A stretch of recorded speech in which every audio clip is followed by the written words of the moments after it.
be seated.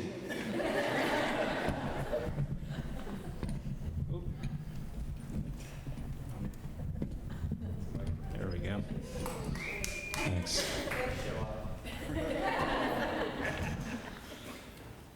So, back when I was just 4, I broke my arm right at the beginning of summer, right when I was ready to try to keep up with the bigger kids on my block in Paterson, New Jersey. And back in 1975, there was no magical TV channel that played cartoons all day long. I mean, even in New York Metro, here was TV in its entirety, channel 2, 4, 5, 7, 9, 11, and PBS with Mr. Rogers. And I know that a lot of people consider Fred Rogers to be a saint of early childhood development, but please understand that I was at a time in my life when I needed things to move faster. And the man talked so slow, like you were a baby. And remember how long time took when you were 4? But finally, I got my cast off, and then my dad took the training wheels off my bike, and then he's running alongside me in that magic moment when I'm just going on my own. And I felt like Pinocchio when he becomes a real boy. And all the wipeouts and the hamburger pumps, it didn't matter because I was back out there and I was finally a real boy. And before the end of that summer, we piled into the Buick station wagon to go down to the Jersey Shore. And what I first remember about my first trip to the beach was just the stench of it. That salty, fishy smell was overpowering. But I loved feeling the sun baking my skin as it cooled in the breeze. And so my dad's carrying this red and white Coleman cooler, and back then, coolers were still made out of metal, and once he sets that thing down, he goes straight for the water. And so my mom's dealing with Francis, who's 6, and Matthew, who's just 2. And that's the moment when I exploit my middle child privilege. And I follow my father into the water. And I love the rush of warm water over my chest. And I'm starting to get used to the smell and the taste when a for real wave is coming. And it takes me down and my back scrapes against something and until I'm kicked up onto the surf and I'm coughing up water and my sinuses are on fire as I rise up and go right back in. Now, my dad doesn't know I'm there. He thinks I'm back with my mom. And the waves are coming at an angle. So I keep getting kicked back further south until I can't find my father. I can't find my family. I don't know where I am. Until I spot, way down the beach, the red and white Coleman cooler. And then I can just make out my dad standing off to the side. And I rush over until I realize it's not my father. It's some other Mediterranean-looking guy with the exact same cooler. And my heart sinks, and I can feel the salt constricting the drying skin on my back. And I don't know what to do. But it's a coin toss, right? I mean, I can either walk north or south. And I'm going to tell all of you that the correct answer is north. But I chose south. And this is a big moment for me because this is the first in a long series of major life decisions that I'd get wrong. And so this is probably around the time that my dad walks back up and says to my mom, "Where's John?" And my mom says, "I thought he was with you." And in the meantime, I'm just walking south. And so early on, I came upon a lifeguard chair, and I can still see the co-ed pair of tan blonde teenagers sitting up there. And it feels like I should tell them that I'm lost. But then something else in me decides that getting lost is what happens to babies.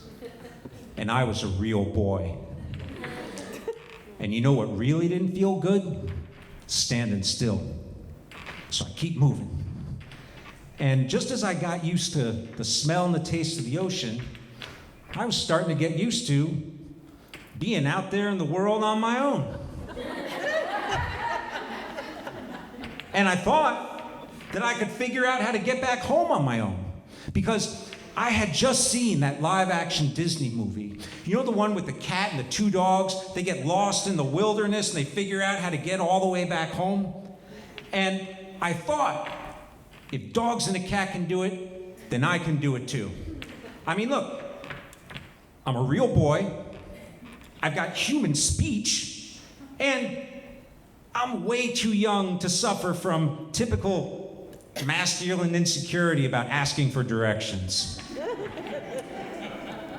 So I walk right up to this big guy in a floral shirt, and I ask him, "Can you tell me how to get to 463 East 39th Street?" And he says, "In New York? Paterson, New Jersey. Are you lost?" And hearing that word, the L word, hearing it out loud, it does something to me. And I say, "No." And I turn and I keep going. And not only did that guy let me go, that scene replayed with another adult who also coughed up the L word, only to let a lone 4-year-old boy continue on his own.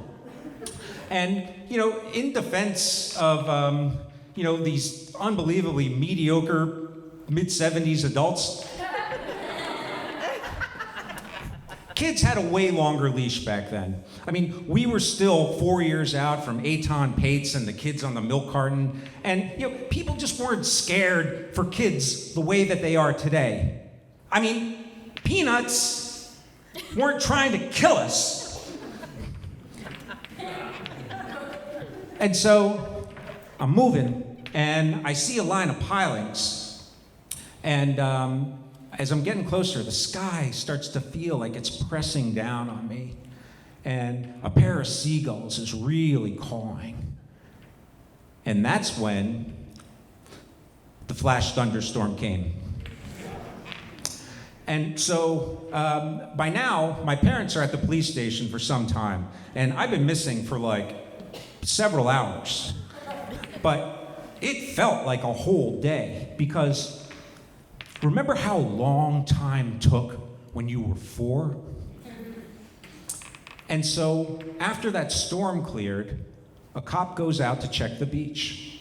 And he radios back that the entire beach, as far as the eye can see, is deserted. Now, 1975 was also the summer when Jaws just scared the crap out of everyone.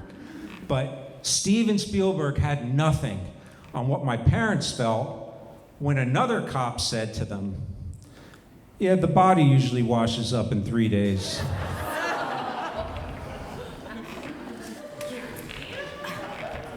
Now, I hope I'm not spoiling the ending by jumping ahead to tell you that I didn't drown that day.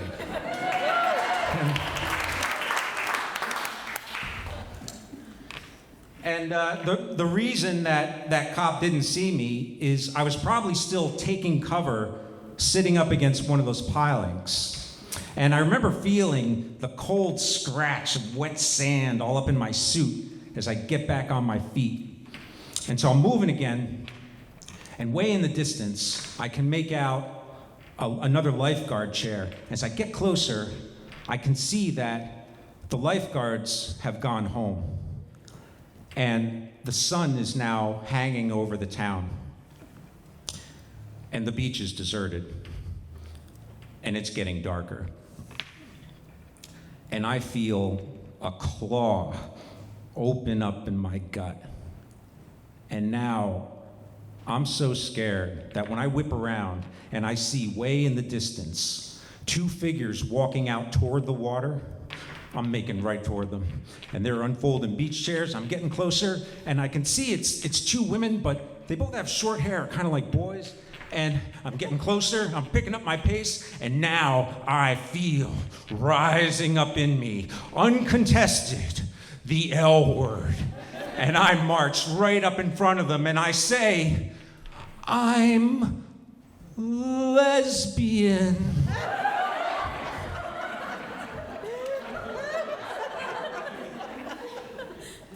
And one of them says, us too.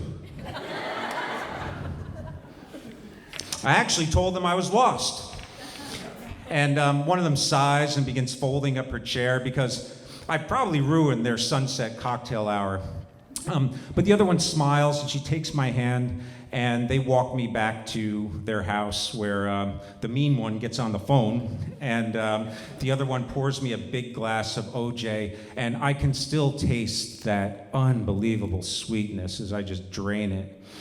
And then there's a knock and a gruff voice at the door, and they walk me out to the police officer who's come to get me. And so, one more thing that we hadn't yet invented back in 1975, making kids ride in the back. Because he sits me down right in the passenger seat, and I'm just knocked out by the flashing equipment and the CB radio that he talks into. And then we're pulling into the station. And just as my thighs unstick from the back of the seat, I see my mom rushing the car. And her face is pink and swollen, and I'm wondering if I'm in trouble. But then she's got her arms around me and she's squeezing me tighter than ever. And then I'm in the back seat of the Buick station wagon with Francis and Matthew as my dad pulls on to the Garden State Parkway, north. And it probably wouldn't surprise you to learn that my parents, who, by the way, are sitting right there,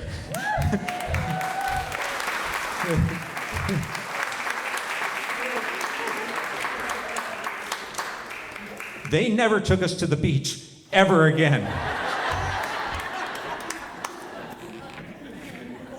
But the beach is my favorite place, and the sensuousness of it all was first revealed to me that day. But that was a lot of freedom. And once I began school, I would always feel bored and confined. And you know where else I'd feel bored and confined? The backseat of a car. Because in 1975, there was nothing to do in the backseat of a car. And remember how long time took when you were 4? Thank you.